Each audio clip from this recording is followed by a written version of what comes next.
Pemerintah Kota Makassar berencana menerapkan regulasi penggunaan gadget di kalangan siswa, khususnya saat berada di lingkungan sekolah. Ini upaya untuk mengurangi dampak negatif penggunaan perangkat digital melalui penguatan kegiatan ekstrakurikuler. Kebijakan ini menjadi bentuk dukungan terhadap Peraturan Pemerintah Nomor 17 Tahun 2025 tentang tata kelola dan perlindungan anak di ruang digital, PP Tunas. Wali Kota Makassar, Munafri Arifudin mengatakan, kekhawatiran terhadap dampak penggunaan gadget pada anak semakin nyata.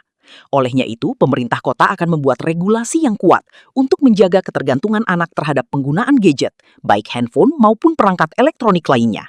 Kita mau itu memastikan gadget itu terbatasi.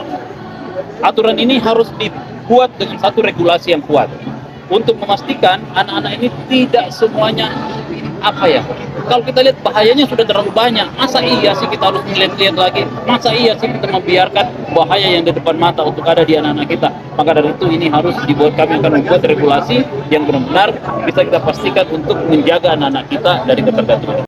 Sementara itu, Kepala Dinas Pendidikan Kota Makassar, Aci Soleiman, menyampaikan pembatasan penggunaan gadget menjadi isu penting yang harus ditangani dengan serius, mengingat akan mempengaruhi proses belajar dan perkembangan siswa. Olehnya itu, pihaknya akan menciptakan budaya, lingkungan yang aman dan nyaman di sekolah dengan memperbanyak kegiatan ekstrakurikuler, agar siswa dapat teralihkan dengan kegiatan yang positif. Untuk itu dibutuhkan kolaborasi orang tua di rumah untuk menciptakan suasana yang kondusif bagi tumbuh kembang anak.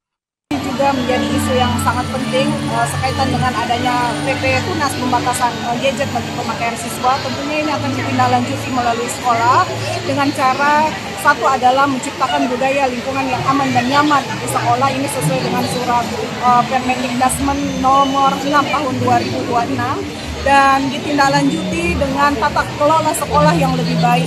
Ya, mungkin salah satu cara adalah menghadirkan kegiatan ekskul yang lebih banyak di sekolah agar siswa bisa teralihkan dengan kegiatan-kegiatan yang positif untuk kegiatan ekskul di sekolah. Diharapkan dengan adanya kebijakan ini, generasi muda dapat tumbuh lebih sehat, aktif dan produktif di tengah perkembangan teknologi yang semakin pesat. Miftahul Kolbi, Fajar TV, melaporkan. Terima kasih telah menonton. Jangan lupa subscribe, like, comment, and share. Saksikan terus informasi terbaru dengan menekan tombol lonceng hanya di channel Fajar TV.